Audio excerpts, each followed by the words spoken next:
Greetings, all. It's Dr. Bankhead here at the Struggle in Thinking Out Loud. The topic of today's video is going to be spirituality. I want to talk a little bit about the difference between religion and spirituality. Religion leans toward external, objective experiences like attending church or following rituals. Spirituality is inward focused, emphasizing inner understanding and a personal connection to the divine. A distinction is made, and it says that spirituality, spirituality involves a personal quest for meaning in life, while religion involves an organized entity with rituals. Yes, spirituality requires a journey within. It requires sitting, spending quiet time, reflecting, as well as listening to hear from the divine. And at the outset, it may seem strange or unusual because it's something that we are unaccustomed to doing, sitting still and reflecting. As you begin to practice what some people refer to as meditation, and it does not require closing your eyes, it doesn't require not thinking of anything, thinking of nothing. It doesn't require that at all. It's just sitting still, being quiet, and going within would actually be just sitting still and being quiet and just observing the thoughts that go in your head or through your mind. And as the thoughts go through your mind, you don't attach to them. You just observe them. You observe the thoughts. And as you observe the thoughts, you're going to get in touch with how those thoughts make you feel. And you're going to follow the feeling. You're going to be looking for a good feeling, a positive feeling, an uplifting feeling, something that makes you feel good. If a thought comes to you and in any way makes you feel bad, makes you feel sad, makes you feel depressed, any of the negative low vibrational feelings, you want to strive for your higher vibrational feelings. And after you have practiced sitting still and listening for the still quiet voice within after a period of time, you will begin to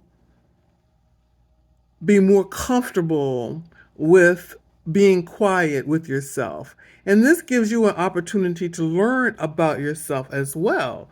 You can learn about what kinds of thoughts are going through your head. For example, many of us in our childhoods received some form of a negative message about ourselves. Maybe not everyone, but I think most have. So, like little boys might hear, "You're always into something. Can't you ever sit still? You can never do anything right." These are the kinds of thoughts that are programmed into your mind when you're a child. And even though they may not be in the forefront of your mind, subconsciously, they're running your life. And when you go to make decisions that are important to you or choices that are important to you, sometimes those little thoughts that you have, you're not going to do it right, you're going to make a mistake, what if you fail? These are some of the programs that we received. And ultimately, what we would like to achieve during our meditative time, our quiet time, our reflective time, is to look at the thoughts that have been in the back of your mind and question whether these thoughts are in fact true and whether these thoughts serve you. And by that I mean, You want to attach yourself to a thought that leaves you feeling good about yourself. You want to reflect on thoughts that are inspiring to you. So if a thought goes through your head that says you're a failure, you're not successful, you're never going to be successful, well, you counter that thought. So when that thought goes through your head, you're like, oh no, I'm very successful. And then you think about the things that you've been successful at achieving. For example, I graduated from high school. Yes, that's an accomplishment. There are some people that have not graduated from high school. So recognize the accomplishments that you have achieved.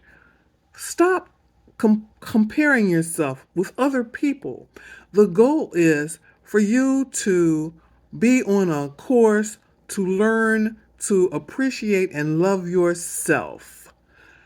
Everyone is unique. No two people are exactly alike, not even the identical twins. There's going to be something different. One might be more quiet than the other. One might be more of a risk taker than the other.